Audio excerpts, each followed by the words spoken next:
Man, and Liberty Arts has so much of that, like having been through it all and been through so much of it. Yeah, they have taken it.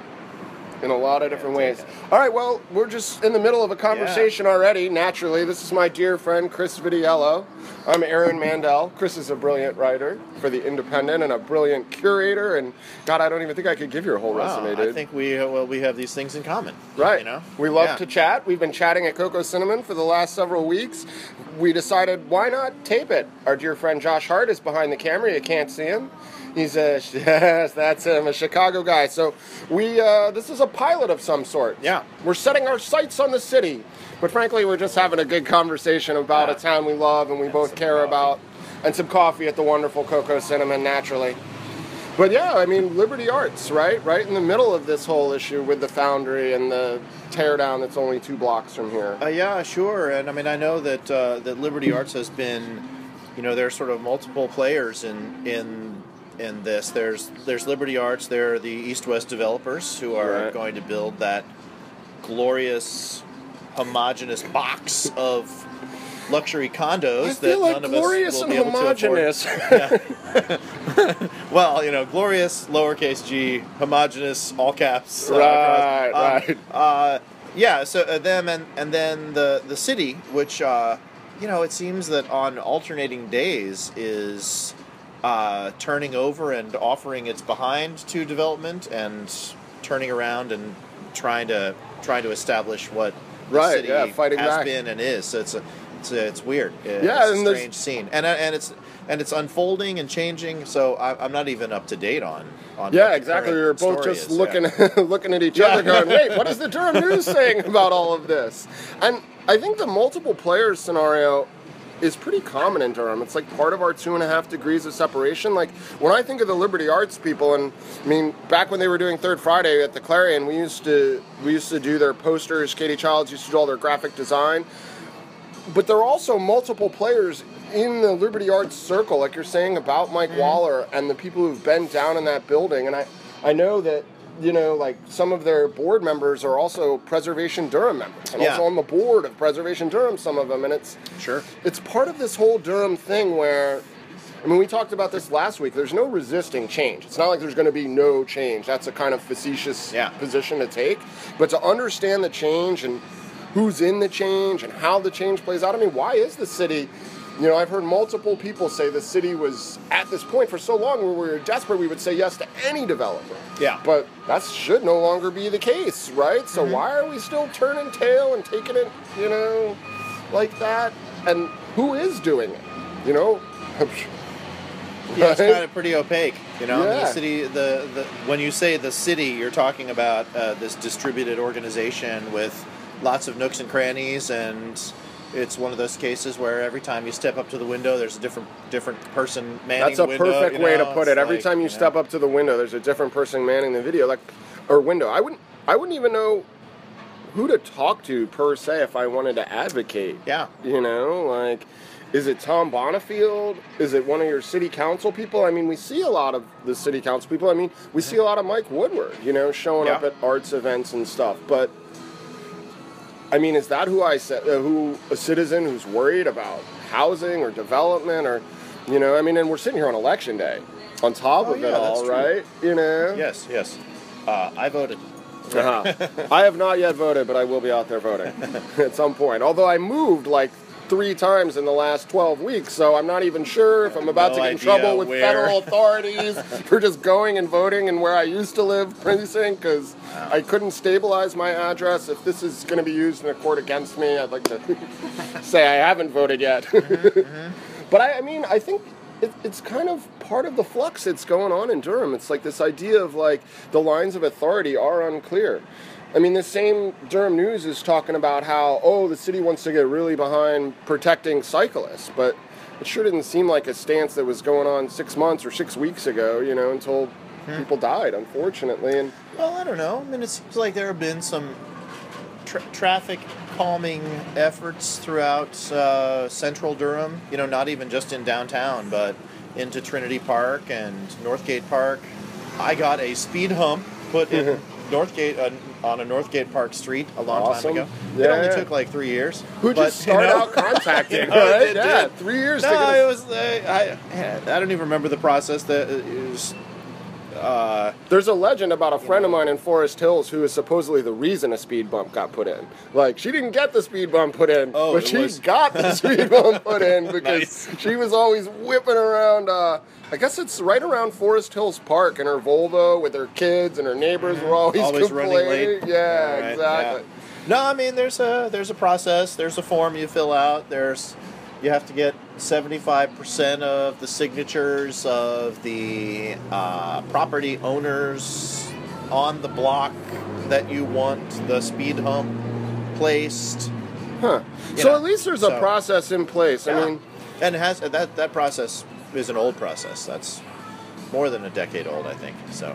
Yeah, it says, and that's not explicitly we need to make cyclists safe with speed humps, right? But it's definitely traffic calming. We have a lot of traffic circles in Durham now in neighborhoods. At least it goes to the responsiveness. Like, I think that's what people's real question about development is the responsiveness of the city, or how do they get involved in the process? I mean, even as guys who are covering the news, I feel like a lot of what I hear about is ex post facto.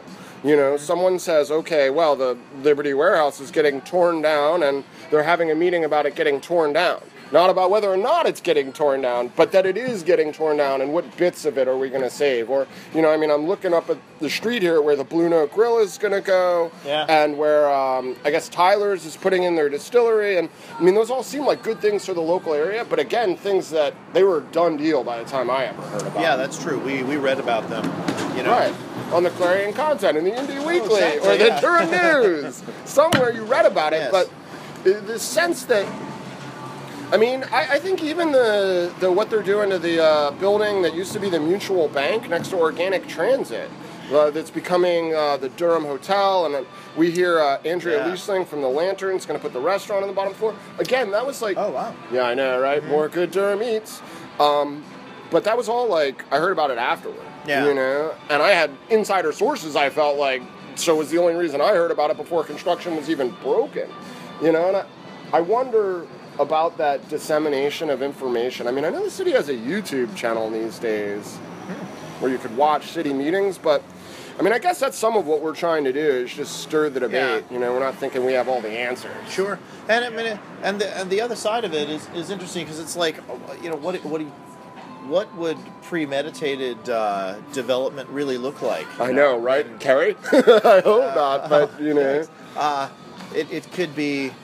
It's hard to put sort of urban development theory into practice in a way that's any better, frankly. Right. I can't think of an example, locally or in North Carolina. No, yeah. It makes it extremely complicated, right? We were talking about Blue Coffee last week, and this idea of, we're both behind the idea of there being minority-owned, women-owned businesses in downtown, but does the developer actually have an obligation to charge below market rent to maintain that? And how does the city get involved? And, it goes right to these same kind of questions. Well, the question is, what's the middle ground? The middle ground, is it like the city maybe has a kind of general rule of thumb that is not held inside offices, but generally known that, yes, we are a location that does, in some form, maybe not an explicitly written form, encourage and support minority-owned businesses owned by women, within this sort of general, within the city limits.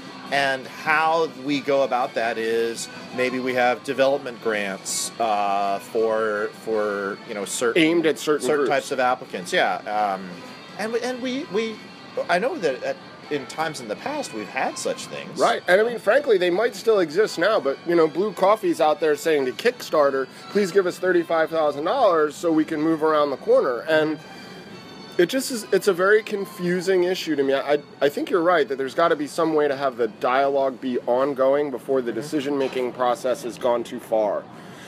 Sometimes I feel like the listservs serve a really useful function in this regard. I feel like parking was kind of going this way, where the city was all set to lay down this is the law on parking, and they got so much blowback on the listservs that they're like, all right, well, we're going to increase the charges for parking, and we are going to put in some meters, but they didn't go anywhere near where they were saying they were first going with the charges. Yeah. And I mean, I don't know, is everybody on the listservs? I mean, listservs are a strange, antiquated beast in some ways, right? Yeah, it's true.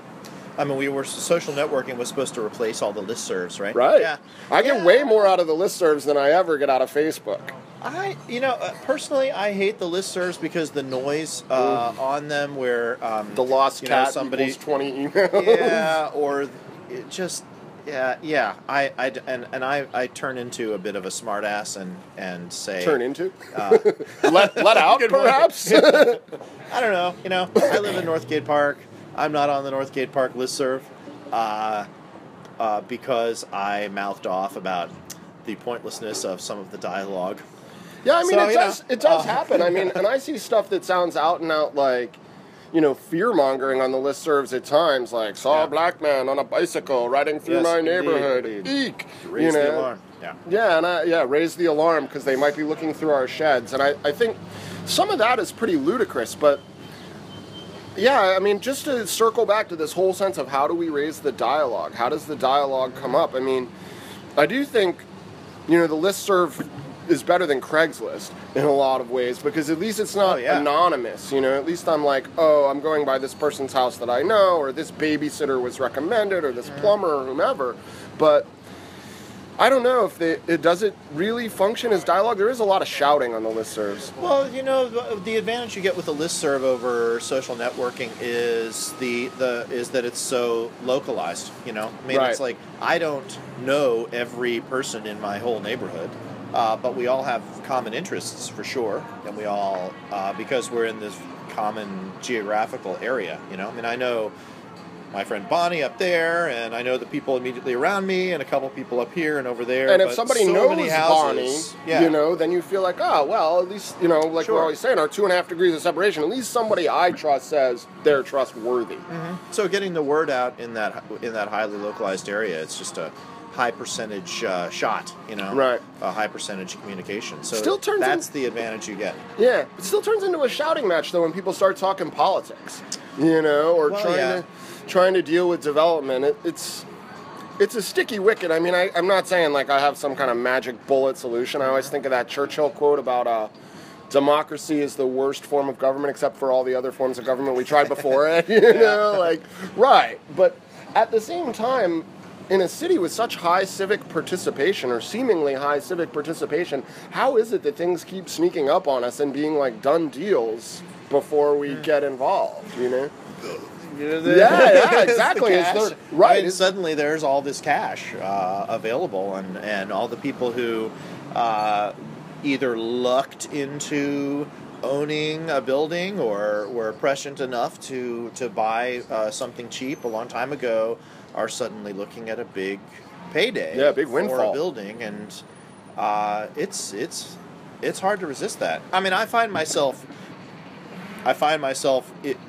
impulsively wanting to criticize somebody who's cashing in on that. Right, exactly. But I also know that if I had somehow, bought this building up there for whatever it was priced 7 years ago, which I'm sure was nothing. Yeah. And somebody was coming along offering me what people are selling buildings for now, I'd be like, wow, I can pay for my kids' college. Cashing out has advantages. Yeah, I mean, and who are we to criticize? It's like yelling at a baseball player or a football player for taking the best salary they possibly can. I mean, I think they get paid a ridiculous amount of money relative to teachers. But on the other hand, unless you're going to change the free market system, I mean, that's what the market will bear. And I think a lot of that is happening in Durham. I mean, right up the block, I think, some of those Foursquare houses that are being developed over by North Street and further up Gear here was the same sort of thing. Like, someone just bought them at a certain point when it was like, these aren't worth diddly. Yeah, a lot of windows were boarded up. So, right, yeah. and now the DIY district is blowing up around them. I mean, I've heard similar things about that common ground or common green building up there, that building was available for a song when Motorco was a shell, and the Gear Street Garden was a boarded up gas station, and Coco Cinnamon was happening on bikes, as bike coffee. So, yeah, I'm with you. I do get reflexively, bitter about it a little bit. Yeah, a little bit. But I mean, but I can't blame those people per se. And what's the city to do exactly? Because the process when Durham was a lot sleepier and little development was going on was buy something, and if you have the capital to develop it, go to the city, get your say I want to develop this. What's the permitting? Start your permits process. Get your contractors in order. Get them in there, develop it, and open your thing. And I mean. The city was for a long time in the position. It's like doors are open. Please come in. Please buy a property. Please let's get this process started. Right. So now that those doors being open is causing kind of identity problems for the city in terms of now it's suddenly valuable. What's happening to my city? It's not this sort of lovely personable mess anymore. It's starting to become, what is it? Cleaned up brick and glass and and we're not buildings, Right, we're not anti-cleanup, right? Yeah, I don't know. I'm anti-cleanup. I want stuff to be pretty. Well, I think we're anti-homogenized, maybe, rather than anti-cleanup. Yeah. Because you were just saying you're meeting with Pierce Freelon later, and Pierce has that article on what does dirty mean. And I need to read this. Yeah, there is a psychology that for a long time when people called Durham dirty, it was code word for black and poor. They're like, well, you don't want to go to Durham, it's dirty. Raleigh is so much safer, Cary is safer, Chapel Hill is safer, and for whatever reason, maybe that's left us with a real great intentional community. Laura Ritchie's always saying that most people who moved to Durham moved here knowing that other people were being down on it. Yeah. That's a 5 years ago or 3 years ago story maybe at this point, because now most people are moving to Durham saying, well, people are up on it. It's the Seattle, it's the Austin of its generation. So yeah, I mean, you're right. That kind of open door on the one hand. At first, we couldn't get anyone to come through the open door, and now the door is open. We've become popular. Everyone's coming in. We're like, wait, do we like these popular kids? What are they doing? And I don't know. But this is my 20th year in Durham, and wow. And I've always the idea of Durham being dirty has always to me meant that you have to. Not only do you have to deal with people different from you, but you realize that is a good thing. Absolutely. By default, a good thing. Right. And no matter what your attitudes are, it's like, I am going to be open to difference, to learning from that, to changing my mind about people different from me. And let's keep Durham dirty. Let's dive in. I'm going to make mistakes, and somebody's going to yell at me, and I'm going to learn from that. That's the messiness. To me, it's like a rhetorical dirtiness. I like that idea. Not so much, literal dirtiness. Yeah. Right. Yeah. If it's code word for diversity, and that we don't have easy answers, and that we're a place where easy answers are kind of frowned on as simplistic, well, all the better. That I could get behind. I mean, vaguely reminiscent, I think, is still selling shirts that say "Keep Durham Dirty," and I can't imagine they mean broken windows and, crack dealers on the street keep Durham dirty, But I do like that idea that it's not always an easy solution, and that we're clearly, that's one of the things that attracted me to this community is it's so self-evidently multi-ethnic. I grew up in Jersey, and it's just the way of the world in the Jersey, New York area, multi-ethnic is just what you confront in school. You don't even realize that, the Midwest might not look like that everywhere. Yeah. I don't know. I hope, circling back to that blue coffee theme, that there's a way to think about, okay, well, some of this is messy. They just put up this statue to Kalkoff, in downtown, which sounds great, the big chalice, and I know some of the Liberty Arts people. The chalice. I know, right? That's an interesting choice. Right? I'm going to have to meditate upon the chalice. I know. See how Major the Bull feels about the chalice, right? And I think it's got a lid over it, so it won't fill up with rainwater. Okay. Yeah, immediately I was thinking, Yes, it's right is for going pranks. in that chalice. Yeah. Right, absolutely. Yeah, the insider tip, Mike Waller always says that there's a bottle of scotch inside Major the Bull himself, because Major the Bull is not solid all the way through. He did not tell me that.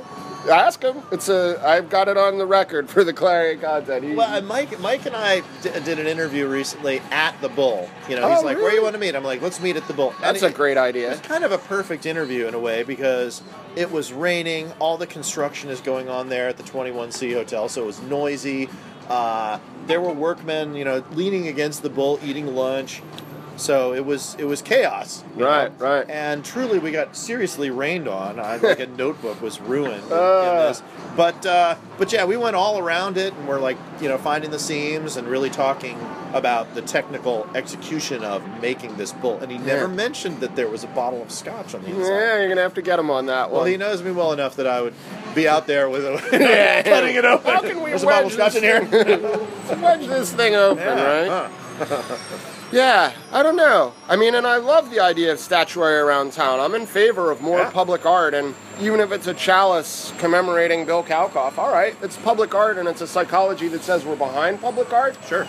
But, I'm always cautious about, and I'm a big supporter of the arts, but when people have crappy housing, and like school district has issues, and I always get into this little mental worry of like, wait, we're putting public art right in the middle of downtown at what cost? And I think the chalice was partially privately funded, or at least I think DDI funded. The funding is well explained in this article, so it's worth noting it for sure. Right. So that, I guess keeping that local flavor. I did hear that the guy who's building the Aspen based developer, Colorado-based developer, is building the 26-story tower in front of the Green Wall and renovating the Jack Tar Motel, has engaged Scott Harmon and Center Studio Architecture to be their local architect. So at least he's trying to get, I hadn't heard that. That's interesting. Yeah. Huh. It sounded interesting to me because there was sort of this duality where the way I heard it, it was like, well, all of our architects are busy, so we have to get someone locally, which it seems hard to believe that all of your architects are busy. Maybe they are, but it was the right call for me, at least, to think that, all right, we're going to try and reach out to a local Durham architect. Scott's the guy behind Pizzeria Toro and the Cupcake Bar corner, sure. Scott's done great stuff. Yeah, and a lot of stuff. Big and small, too. Right, and he's working on that Church and Main development, right at the end there. So, and that's where Blue Coffee is saying they're going to go, or right around that corner. Well, like Pleiades Gallery I don't think would be where it is if it wasn't for Center Studio. That was their office, and they were like, "Well, we bought the property next door. Let's move our office over there and transition this into the gallery."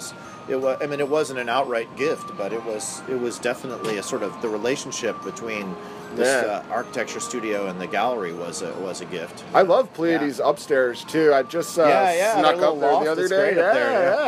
I had kind of no idea it was up there. I just sort of pictured it. Space up there, sure. Yeah. I imagine Scott and the Center Studio architecture people must be somewhat responsible for that. I can't. Yeah, absolutely. It's hard to picture what that layout possibly could have looked like inside. They before. rethought it and they opened it up to get actual light, sunlight in there. So nice. Yeah, it used to be a dark spot. Yeah, I bet. Well, it's.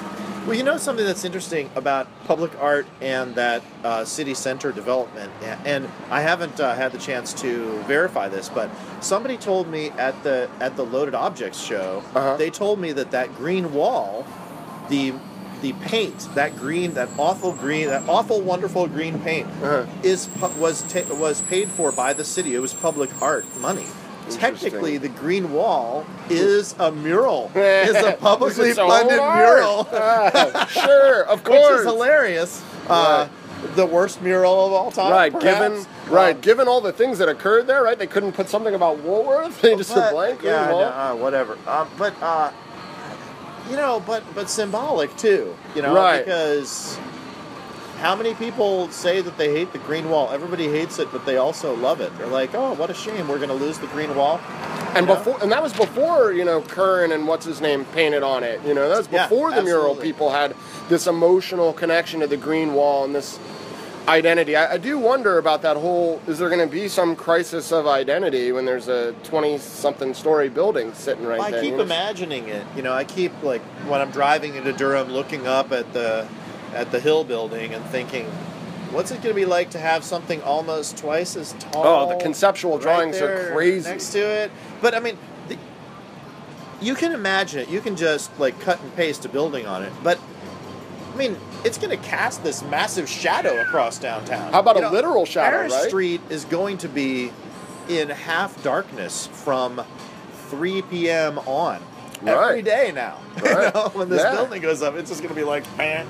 It's weird. That's going to be weird. It is very weird. It's going to change the light everywhere in downtown. Well, I mean, and if you've been to big cities, that makes a city really cold, like temperature-wise. Yeah. I'm always telling people, like, you got to dress 5 degrees colder than it is in New York because there's a wind tunnel effect of all these huge buildings. Yeah, you hit the cross street and you're, like, blown out into the road. Yeah. And you add all that shadow and I mean, I think there's a metaphorical coldness and a literal coldness that we might be playing with. And I wonder what's going to happen on Paris Street because, Paris Street has such a legacy in the African-American black community around here, but yet it's not all a clean, happy legacy. There's definitely tale of the city pushing, black-owned businesses off of Paris Street as recently as the last 15 years. I mean, I think there's a story behind the Palace International used to be on that block. Yeah, you were telling me that last week. I haven't quite gotten anyone to go on the record with that whole story, but the Palace International was right next to the Carrick. In that building that's closed up now that kind of is the back of the Green Wall. I was sticking a camera behind there the other day for my Instagram. With that like dark wooden front and Yeah. And the city said, oh, well, this corridor is getting developed, and I think it was zoning or perhaps it was fire inspection, but the people I was talking to, again, wouldn't quite go on the record with this story yet. It felt like they were very much forced out of there in a way that mirrored eminent domain. And, then you look down the block and that guy who had Intrepid, whatever his issues were, clearly couldn't afford to pay the rent now. Before there was a 26-story building. And we both know Laura and the Carrick very well, and the struggles, albeit successful struggles, they go through every year to pay the rent. Yeah. So that shadow of that 26-story building, I don't know what those rents are going to be like. And, Blue Coffee said the developer worked really hard with them to try and find a way to keep them, but the rent was going to triple. I mean, triple? Yeah. I try and picture that in any kind of realistic terms. Well, there's nobody could possibly absorb that, Right. You don't go into a lease and say, well, I need this to be a 50th of the percent of my income. So, I mean, you go in with a sort of ballpark figure that you can afford and maybe just afford. But, I mean, how triples means you leave. Right. I mean, how does somebody say to somebody, oh, well, you just need to be more efficient, Pay triple the rent. You just need to be better business. Just charge $6.50 for the coffees now. You should be should be fine. I mean, is that what we're saying to ourselves? I mean, what about Loaf? Right underneath the Carrick, always donating food for Carrick events. Always trying to be civic minded and civilly involved. I owe them money. Actually, now that I'm glad you said that. On the record, Ron, Jamie, I caught him. Chris knows he owes you money for food. Thank you. Yes, but people like that. I mean, what would happen if someone said to them your rent's double? Or even the Carrick. I don't either. And I mean, I don't think rent control is like the kind of solution I'm looking for. I'm not hoping the city just lays down the law. But I went to that Duke Realty Club meeting a few weeks ago where they had 5 of the biggest developers who are coming into Durham and some of also Scott Harmon and some of the local developers there. And they were very frank about it's not the developer's responsibility to keep rent down. They're kind of the market will bear. It's the developer's responsibility to make a profit. I mean, they're business people. Yeah. Right. Yeah. And so here we are circling back into that question, right, of like, how do we maintain a modicum of control over a place that we really like when all the popular kids are suddenly here, Mm-hmm. Well, it's the classic story. And, I mean, you talk about how can the Carrick and Loaf actually absorb those changes in rent. They can only absorb those changes in rent by changing their business models, right? I mean, the Carrick is a no-commission gallery, so any sale of any art in there, they don't get a dime of it. Right. Which is a big part of the character of that gallery. Oh, why yes, we get to see the work it. we do, why we value it. Yeah. So they run their shop through donations entirely.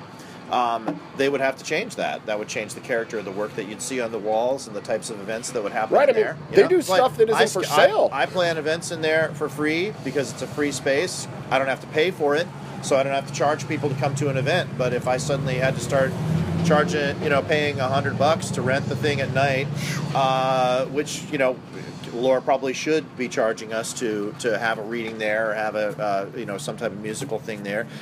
Then I have to start charging you $2, $5, $7 to come to an event, right? And that changes, Right, changes who can come. If Loaf has to pay more, then they're not giving me a $30 platter that's worth obviously more than $30, right?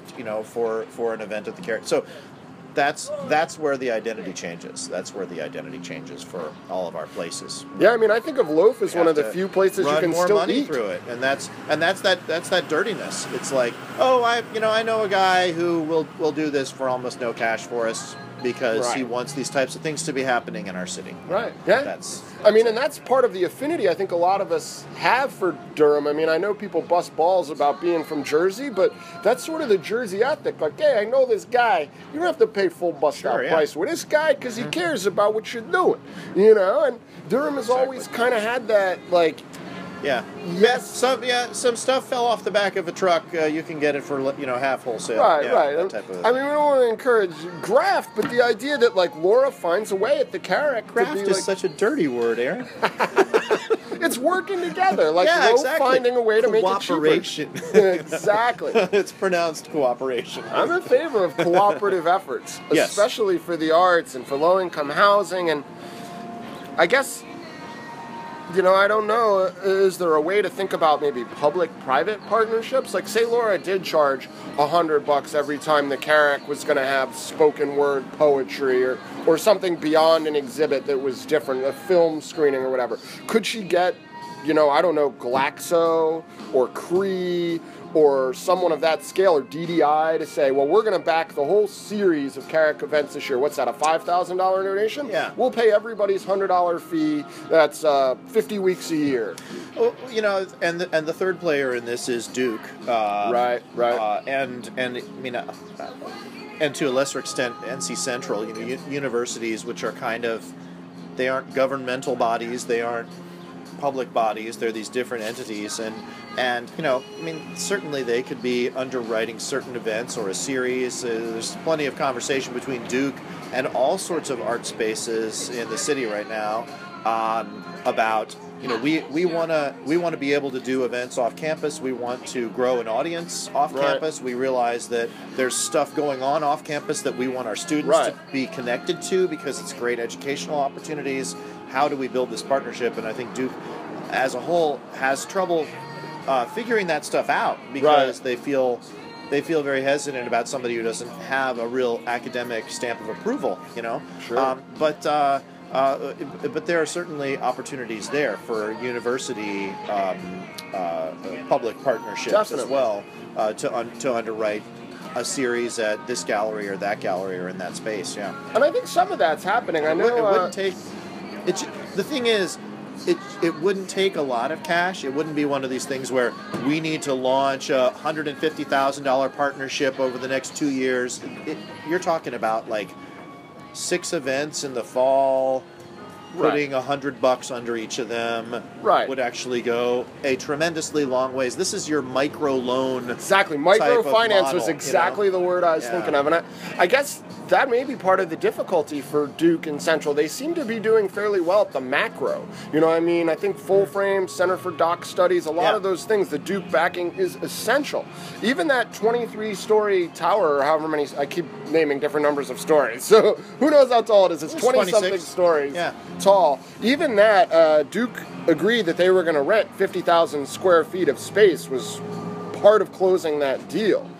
But that's macro. I mean, that's massive. I can't imagine what 50,000 square feet in that building is going to cost, but it sure isn't, $100 for a couple of lectures kind of thing. So how do we get Duke engaged in the micro? I know Laura's done an interesting job, and again, it goes back to those film people. You know, the Carrick has a nice relationship with some of the Center for Doc Studies and some of the Duke experimental film folks doing great things. But yeah, well, they're the most substantial conversations have been through the sort of MFA EDA program at Duke, which is CDS and the art history program at Duke. They're co-built master's program. So, you know, in some MFA student shows, like thesis shows, have been scheduled at the Carrick, but that's a developing relationship. They need a lot of space, actually. Sure.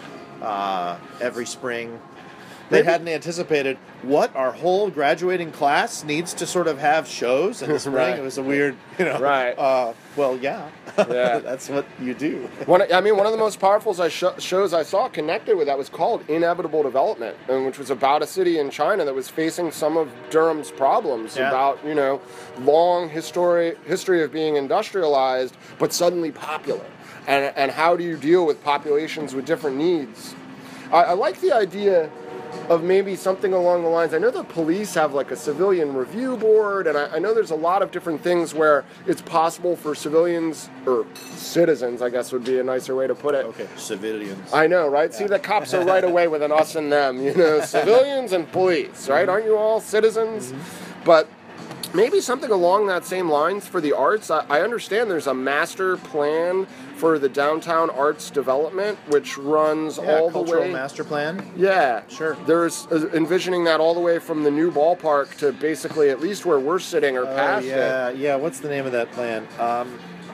I used to have the name of it in my head. Yeah, I heard about it not that many moons ago, and again, it's different from the cultural master plan. It is different, and it's a very specific plan about public art, but again, that sort of feels like some of what we were saying about development, where they're not asking us for our input now while it's being figured out. It's more like they're going to tell us what the master plan is and then ask for our reaction. And I guess that's where the root of a lot of these problems keep circling back to, is that we'd like the input to be earlier in the decision-making process. I don't want the city to have an urban planning studio after they've already agreed that the Holland Street Alley is going away and the Hotel Durham is going in and they've got a restaurant figured out. Yeah. I want to weigh in on that, and I want everyone else to have an opportunity to weigh in on that before we decide. Maybe, I don't know, were you at that CAN meeting, this Interfaith Church Council meeting? No. I wasn't either, but I've heard that it was wall-to-wall over at Immaculata last week or 2 weeks ago. What were they talking about? Light rail, development, education. The school board president was there. It's an interfaith council organized by a bunch of local ministers. It sounded like it really had the right things on the agenda, but I didn't see the lines of how that was getting communicated to power. Yeah. It felt more like an outsider protest. I don't know. And maybe that's something for next week we'll talk a little bit more about. I know you said last week, too, that this is the 50th anniversary. Terry Rickey, is that today? Oh, Terry Riley. Terry Riley, yeah. Tell us a little bit about that story. It's a show in Raleigh. Terry Riley's great composition In C, which is sort of one of the foundational works of minimalism, basically. And it's an interesting. The composition is 53 little fragments of music in order, so you get an ensemble of musicians together, no set instrumentation, and you get your score 50, which is publicly available. And as an individual musician, you play these chunks in sequence 1 to 53, but you're not in tune necessarily. You're not on the same chunk as the guy next to you. You're all supposed to be kind of within the same 2 or 3 chunks at any moment, but you basically all move through, and you can sit out, you can skip one, you can play one of them for a while and then another for just a little while. So, but they're all in C. They're kind of all in this. Well, they actually move through several keys, but so there's an overall arc that's implicit in the composition, but it's open, so it's different every single time. And then there's one musician who gets to play the pulse, which is this just eighth notes on the highest 2 C's on the piano keyboard. They just play eighth notes the whole time. So the whole piece generally runs around 40-50 minutes.